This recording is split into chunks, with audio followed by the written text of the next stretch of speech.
જિલ્લા કલેક્ટરે અધિકારીઓને સતત સતર્ક રહી પરિસ્થિતિ પર નજર રાખવા, સંકલન જાળવવા અને જરૂરિયાત મુજબ ત્વરિત કાર્યવાહી કરવા સૂચના આપી હતી। અતિભારે વરસાદની સ્થિતિ વચ્ચે જિલ્લા કલેક્ટર ગંગાસિંહની જિલ્લા ડિઝાસ્ટર કંટ્રોલ રૂમની આકસ્મિક મુલાકાત લીધી। અતિભારે વરસાદને ધ્યાને લઈ જિલ્લા કલેક્ટર શ્રી ગંગાસિંહે જિલ્લા ડિઝાસ્ટર કંટ્રોલ રૂમની આકસ્મિક મુલાકાત લઈ સમગ્ર પરિસ્થિતિની સમીક્ષા કરી હતી।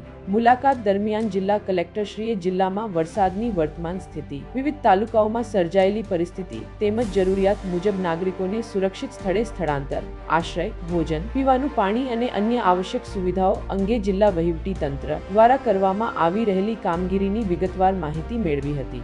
આ ઉપરાંત ભારે વરસાદની સ્થિતિમાં જિલ્લાના નાગરિકો સુધી સમયસર ચેતવણી અને જરૂરી સૂચનાઓ વિવિધ માધ્યમો દ્વારા પહોંચે તે માટે કરવામાં આવી રહેલી વ્યવસ્થાની પણ સમીક્ષા કરી હતી।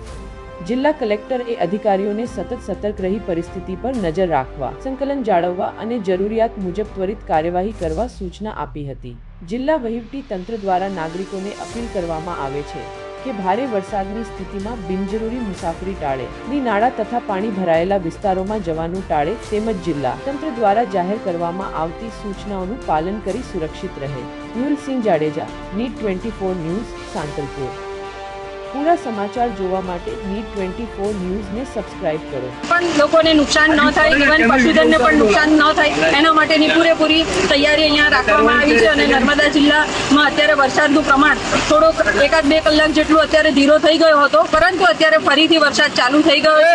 એવી જ રીતના ડેડિયાપાડાના ઉપરવાસના વિસ્તારોમાં પણ ખૂબ જ વરસાદની આવકને લીધે ડેમમાં પાણીની આવક અત્યારે ધીરે ધીરે વધી રહી છે। અત્યારે ખડકદા ગામ પાસે જે બ્રિજ બની રહ્યો છે ત્યાં પણ પાણીની આવક વધારે થઈ હોવાથી આજુબાજુના જે ઘરો છે એ લોકોને પોતે રેસ્ક્યુ કરીને એમને સુરક્ષિત સ્થળે પહોંચાડી દેવામાં આવ્યા છે। અને ત્યાં અવર જવર માટેનો જે રસ્તો જે ધોવાઈ ગયો છે તે સંપૂર્ણ રીતે બંધ કરી દેવામાં આવ્યો છે। એવી જ રીતના તિલકવાડા તાલુકામાં પણ અશ્વિની નદીમાં ખૂબ જ પાણી આવવાને લીધે લીમડિયા ગામના જે રહીશો છે એ લોકોને સુરક્ષિત સ્થાન ઉપર પહોંચાડી દેવામાં આવ્યા છે।